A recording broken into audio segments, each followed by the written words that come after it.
I'm Bambi Francisco, and I'm speaking with Alfred Lin. He's the COO and CFO of Zappos. Alfred helps sell Zappos to Amazon.com for $1.2 billion in a stock and cash deal based on Amazon's stock price today. Alfred, thank you for joining me. Thank you. Thanks for having me. Well, Amazon and the Zappos deal closed in November, Yes. pretty recently. What have been the real synergies between Zappos and Amazon? Well, when we did this deal, Amazon and Zappos agreed that Zappos be run independently, and for the most part, we've been run independently, and so we haven't tried to sort of capture any potential synergies. We've just basically both companies have been growing, and so basically we've just been left alone to just continue to build the business. There are a few things that we could do together, and we're talking about those things, but it's more of a, well, when Zappos wants to do it, hey, come and talk to Amazon about what we can potentially do together. So they've been very, very good to their word about leaving us independent. So what are some of the things that you think you might do in the future? Well, certainly Amazon's business at a much greater scale, and they have a lot of technologies that we don't have today, and have built a lot of things at much higher scale. So, for example, building more distribution centers, they just know how to do that better and more efficiently than we have. They just have a lot more experience, and so when the time is right, when we think that it's time to build a distribution center, we'll certainly leverage their expertise. They have way more engineers than we do, for example. And how many more engineers? I don't know, thousands more than we do.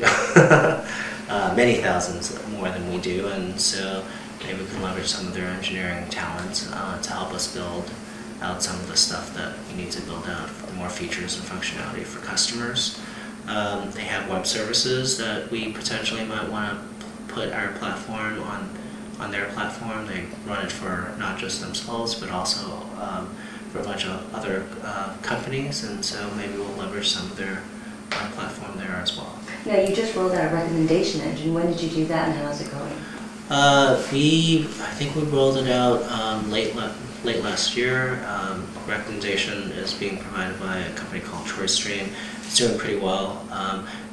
We're still slowly rolling it out and ramping up. So right now it still accounts for a few percentage points in sales, but we have high hopes for that as well.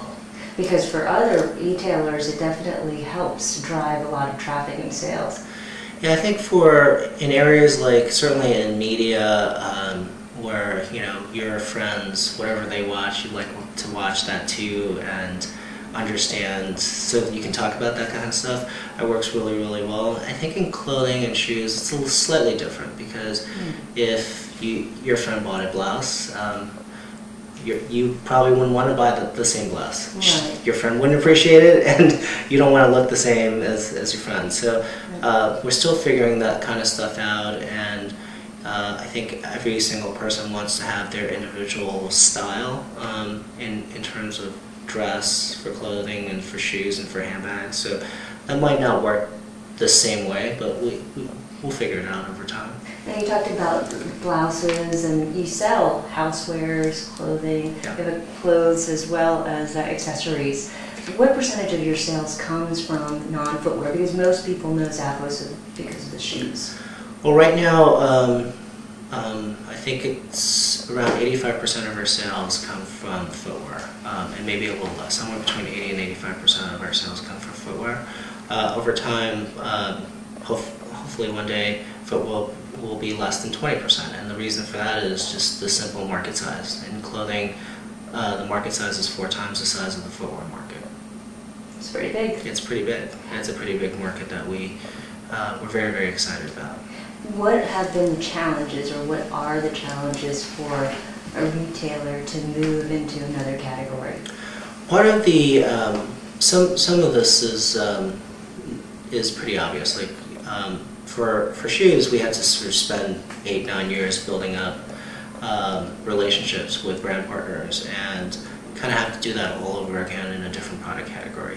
There are some brand partners that sell both footwear and clothing, but for the most part, even if they do, they're different relationships that you have to develop, and so that's just a somewhat time-consuming process that you sort of have to go through and get the trust of brand partners to want to sell on in your site. Is that the big push, the clothing, not accessories or housewares? We're pushing through all of those product categories. Clothing is the largest, so we'll probably put more resources on that than accessories or handbags or housewares, but all those product categories are categories that are interesting to us and our customers. Why would I go to Zappos to buy non-footwear items or clothes? The same reason you would for footwear items.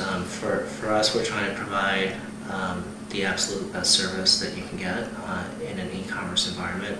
Think of us as bring the store to your home. Get to go online, order the stuff that you like, and the next day we'll ship it to you, and you can try it on everything together, and send us the stuff that you don't want. Oh, that's what you've been doing. Yeah. Is that you can ship it to that person and they can just send back whatever they don't want, and that's been great customer service that's been driving sales. Exactly.